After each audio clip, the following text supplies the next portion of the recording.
Boa tarde a todos novamente. Desculpem esse problema técnico. Agradeço ao Dr. Fabrício por ceder o espaço. E sem mais delongas, a gente vai falar um pouco desse contexto mundial. Muito foi falado até então, né? Excelentes apresentações. A gente já tem bastante exemplos a respeito do que vem acontecendo e, como consultor e como estudioso na área, me cabe aqui tentar contribuir como que acontece no cenário, isso tudo no cenário mundial. Claro que em 12 minutos, 13 minutos, isso é impossível a gente entrar em maiores detalhes, né? Maiores peculiaridades, porém, a gente vai tentar resumir aqui, instigar aquele que está escutando, aquele que está vendo, aquele que está estudando, que desperta interesse aí pelo tema das reservas, da proteção dos ambientes com surf. Só passando, como já foi dito pelo Rafael sobre minha qualificação, a gente não perde mais tempo, eu só queria agradecer a CAPES e a Universidade Presbiteriana Mackenzie por proporcionar, desde 2015, a nossa pesquisa. Dividi a apresentação aí em 3 partes.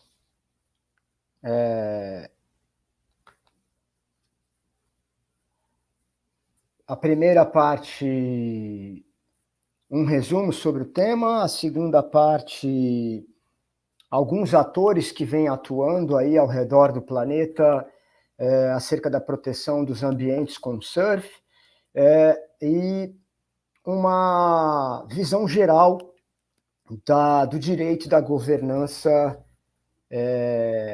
nesse cenário.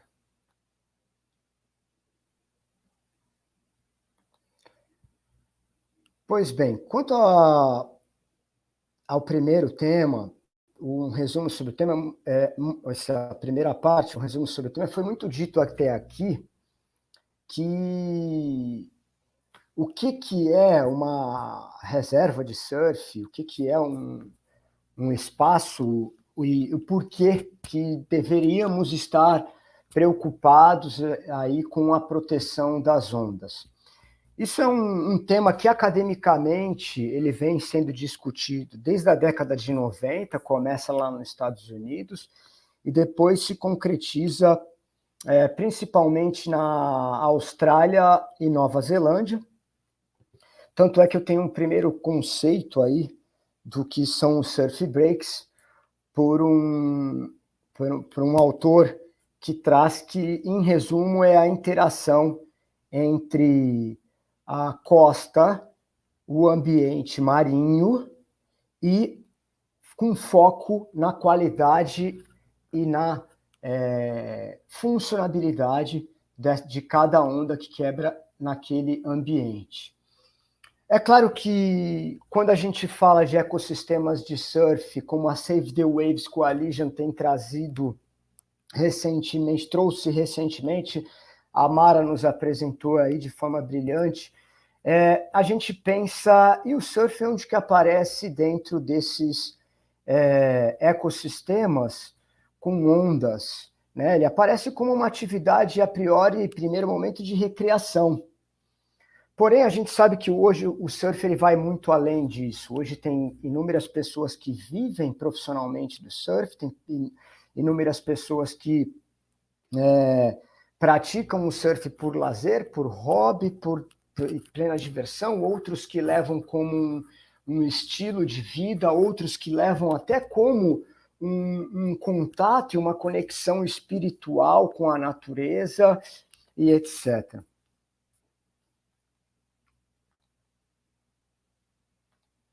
Passando para o slide com uma pergunta: o que é uma reserva de surf? E aí a gente já tem, eu não vou entrar aqui especificamente, mas na minha tese de doutorado, que a gente desenvolveu uma análise jurídica das reservas de surf e da sua governança, né, num contexto do ambiente, do sistema costeiro marinho, a gente desenvolveu um conceito com base no que tinha sido trabalhado até então pelo Save the Waves, pela Australian National Surf Reserves, que foi a pioneira aí, como a gente viu em outras apresentações. Mas, independentemente disso, a pergunta que eu deixo aqui para quem estuda o tema, para quem se interessa é: será que eu tenho necessidade de um nome específico para isso? O próprio Save the Waves ele vem aí trabalhando de forma mais ampla, não só o programa, Reservas Mundiais de Surf é somente um programa do Save the Waves, um dos braços da Save the Waves, mas ele também expandiu e acabou encaixando como eixo dos seus objetivos aí o programa de áreas de surf protegidas para fazer uma conexão com outros países do mundo e etc. Passando, quem são esses atores que atualmente trabalham aí na questão da proteção das ondas, dos surf breaks, dos ambientes com surf, independentemente se são ondas icônicas em ambientes inóspitos ou não, se são ondas de qualidade mundial ou de qualidade para uma simples recreação. Como o Dr. Fabrício mesmo mencionou na apresentação anterior, a gente não tem como definir que o surf é só aquele praticado por uma prancha pequena de 3 quilhas, etc. A gente tem diversos tipos de modalidades que se estendem. Pois bem, a gente tem na Austrália, em destaque, a Surfers Appreciate Natural Environment, que é uma associação, uma ONG super importante, porque ela é uma das que foram que foi protagonista na criação da primeira reserva mundial de surf no ano de 1973, em Bells Beach, naquele país. Nós também temos a Surfing Reserves, que antigamente era chamada, até pouco tempo atrás, era chamada de National Surfing Reserves, e ela que dá o pontapé inicial para o programa, para a ideia do programa que nós temos hoje, chamado Programa de Reservas Mundiais de Surf, da Save the Waves. Recentemente, essa muito recente, um pouco antes da conferência que aconteceu na Austrália, em que tivemos presentes eu, Mauro, Quito, outros brasileiros que moram lá na Austrália, a ONG Wave Changer, ela vem traçando alguns eixos ligados não só à proteção dos ambientes com surf, mas à indústria do surf, à sustentabilidade do esporte, e ela também surge aí como um dos destaques na Austrália.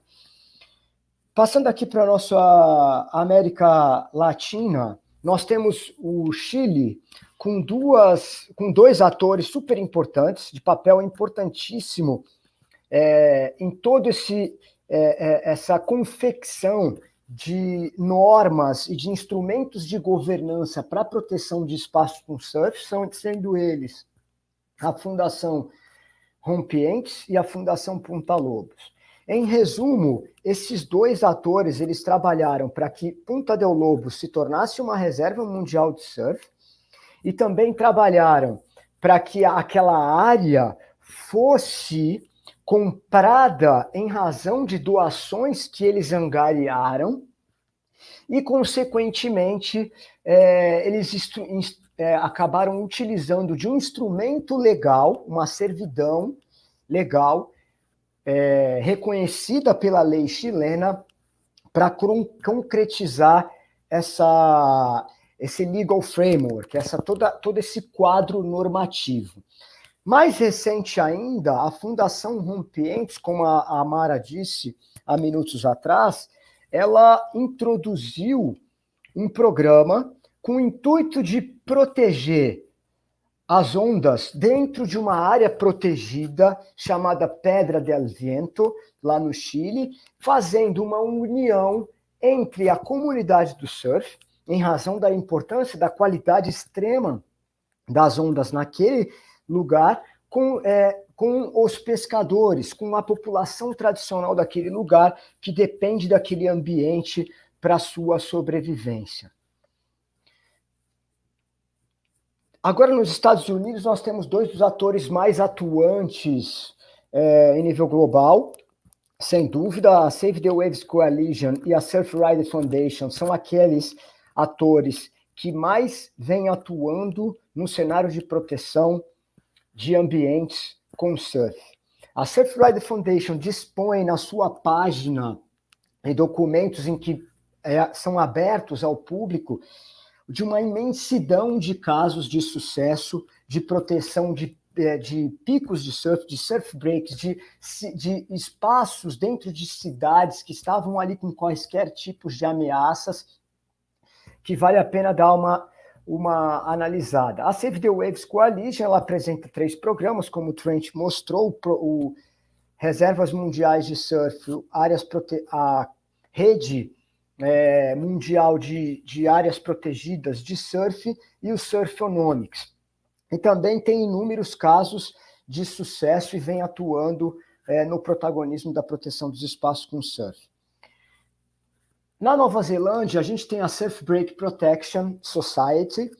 Essa organização também, até o ano de 2017, ela veio com uma atuação pública muito grande. Atualmente no site a gente não tem muitas informações, porém, em contato direto com eles, a gente sabe que tem bastante coisa acontecendo na Nova Zelândia. Um dos principais fatos que foram gerados em razão, encabeçados pela Surf Break Protection Society, foi a comunhão de surfistas para a proteção de diversos surf breaks na Nova Zelândia, que a Nova Zelândia tem vários, e eles chegaram, através dessa comunhão, a fazer uma pressão inicial e depois reuniões, contatos com o governo, até alterar a política nacional deles eu vou colocar entre aspas, porque nós temos aqui no Brasil, de gerenciamento costeiro. Em 2010, eles inseriram um dispositivo dentro dessa norma para proteção dos surf breaks. Bem direto e reto. A lei dispõe diretamente que os surf breaks de reconhecimento na Nova Zelândia devem estar protegidos sob a égide da lei de política nacional, vou colocar entre aspas novamente, não é esse nome, de gerenciamento costeiro da Nova Zelândia. No Peru, nosso vizinho aqui, a gente tem o exemplo da Conservamos na Natureza e a Sociedade Peruana de Direito Ambiental. Eles também, na década de 90, como essas duas organizações não governamentais são compostas também por surfistas, viram que várias ondas peruanas estavam sob ameaça e se reuniram através de reuniões, através de estudos, etc., e conseguiram fazer uma pressão no governo peruano, conseguiram a ajuda da Marinha Peruana para estabelecer a primeira legislação de proteção de ondas do planeta. Na década no começo de 2000, e depois eles vieram a ter essa lei regulamentada por decreto um pouco mais de 10 anos posteriormente. Uma lei bem bacana, eles têm um sistema legal parecido com o nosso, porém enfrentam ali diversos problemas que também a gente acaba enfrentando. Como estar num país subdesenvolvido, uma pressão econômica sobre a costa tremenda e etc. Um dos atores aqui já foi falado pelo Fabrício, no Reino Unido, a Surfers Against Sewage.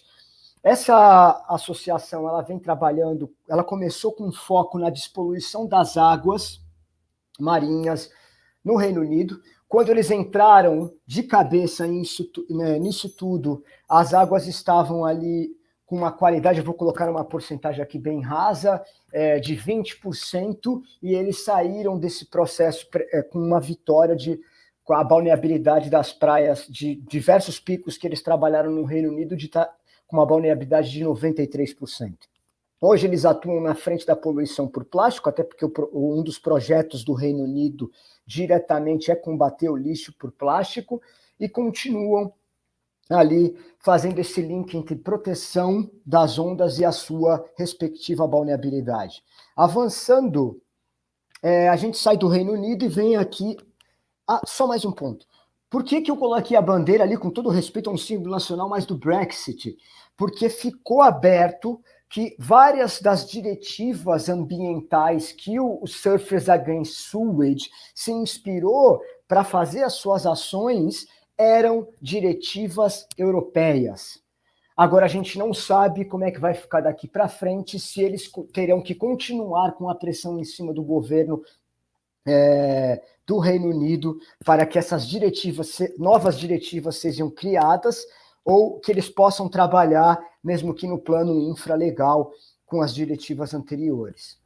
Alguns autores continuando aqui no Brasil, a gente tem a Aprender, que já foi muito falado, a nossa querida EcoSurf, mais uma rede de colaboração, que com muito orgulho eu faço parte como consultor, e aí a gente tem o programa de reservas de surf aí no forno. Passando para o nosso...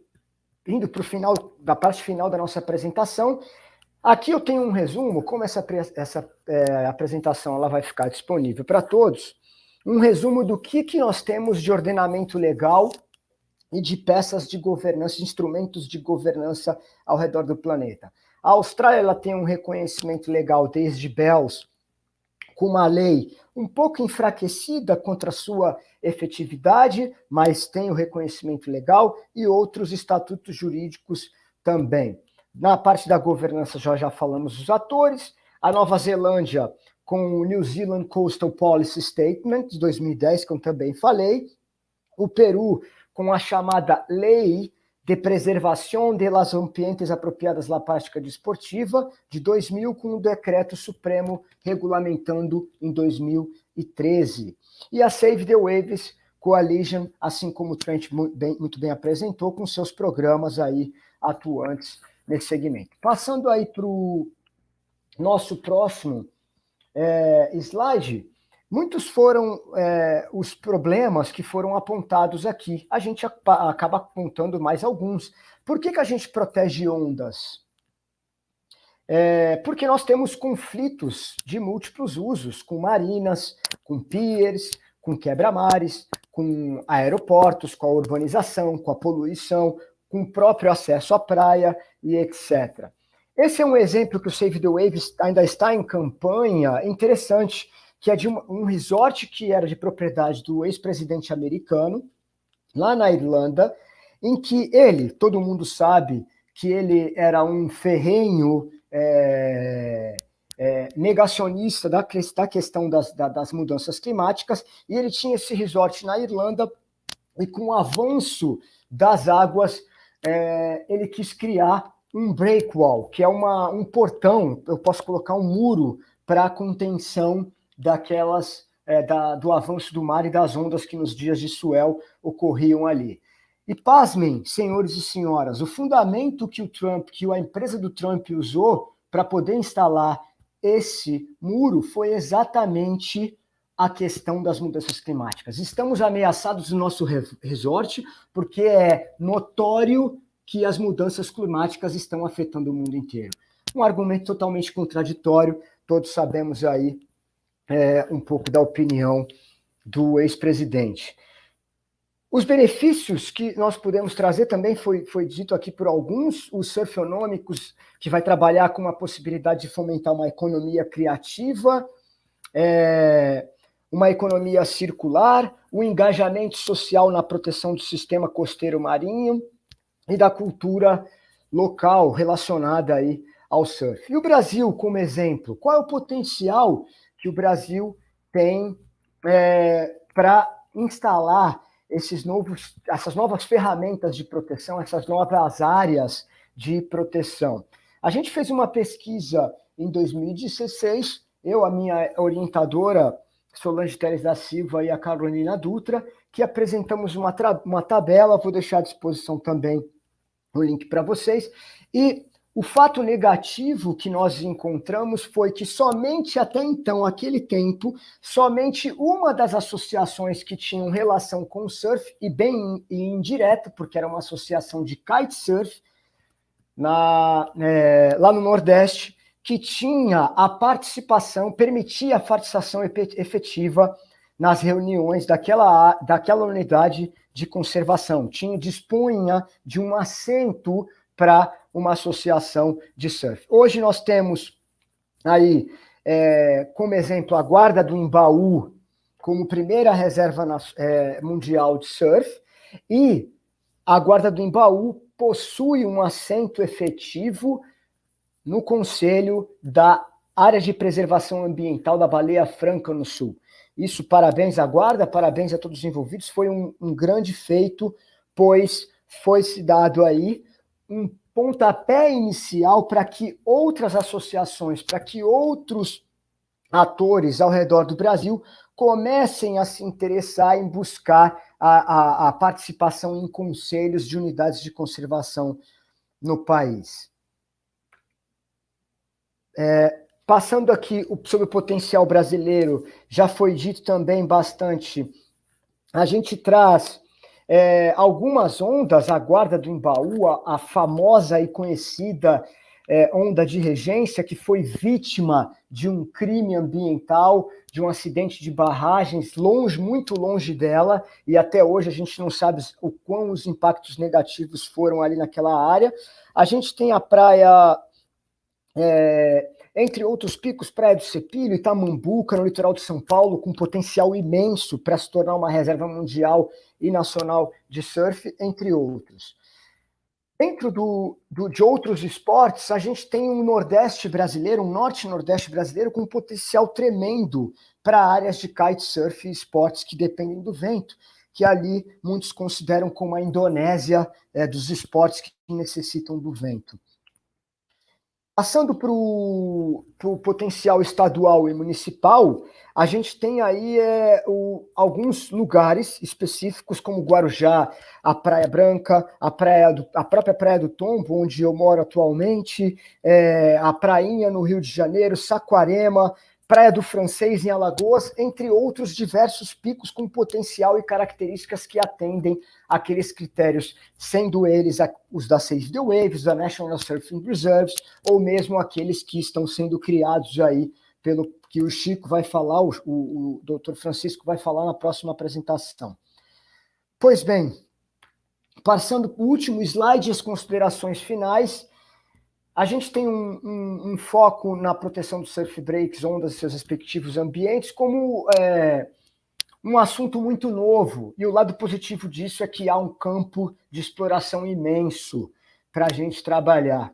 Há a necessidade de despertar dos tomadores de decisão, essa comunhão entre a sociedade civil organizada com os tomadores de decisão não governamentais ou governamentais, e, independentemente do reconhecimento legal, esses atores eles podem propagar ideias sobre a proteção desses ambientes, mesmo não tendo esse reconhecimento legal, eles podem ajudar e complementar a governança para a proteção do sistema costeiro marinho. Pessoal, muito obrigado pela atenção de vocês e a gente fica à disposição aí para as dúvidas, comentários. Aloha!